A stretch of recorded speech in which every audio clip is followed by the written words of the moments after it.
Hello' বন্ধুসকল, আজি মই বনাম গাহৰিৰ ৰেচিপি, য'ত একো মছলা নাথাকে, অনলি পিঁয়াজ আৰু মিঠাতেল আৰু 3টা শুকান জলকীয়াৰে। চ' চাই থাকক কেনেকৈ বনাই আছোঁ, ধুনীয়াকৈ বনাই আছোঁ। আজি গাহৰি ৰেচিপি বনাই আছোঁ। চ' বলক ধুনীয়াকৈ চাই থাকক। এয়া মই গোটেই মাংসখিনি পিঁয়াজৰ হালধিয়ে মিক্স কৰি নিমখ গোটেই মিক্স কৰি লৈছোঁ। আৰু ইয়াত তেল ঢালোঁ, ইয়াত জলকীয়া দিলোঁ। চ' এতিয়া অকণমান গৰম হ'লে পেলাই দিম আৰু। তো চাই থাকক।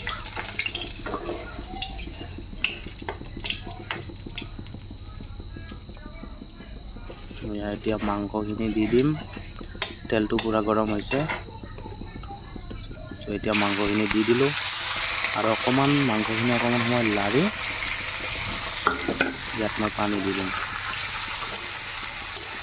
চ' ইয়াত ধুনীয়াকৈ মাংসখিনি লাৰি ল'লোঁ। বেলেগ একো দিয়া নাই, চাব পাৰে, অকল পিঁয়াজ আৰু জলকীয়া আৰু নিমখ হালধি। নিমখ অলপ দি দিলোঁ। এতিয়া চাই থাকক।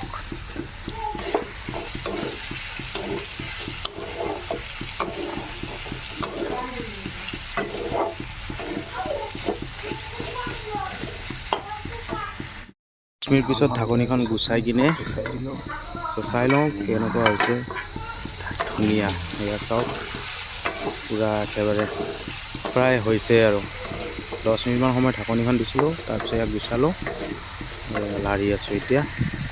চ' ইয়াত পানী দিম।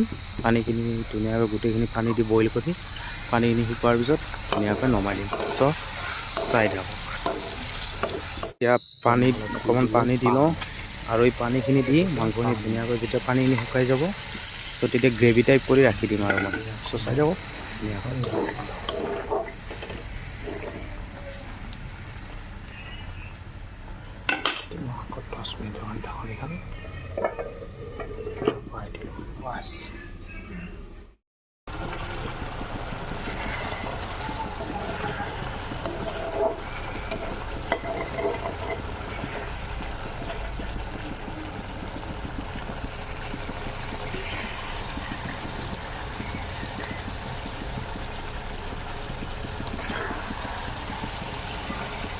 গাহৰি প্ৰায় কমপ্লিট হৈয়ে গ'ল।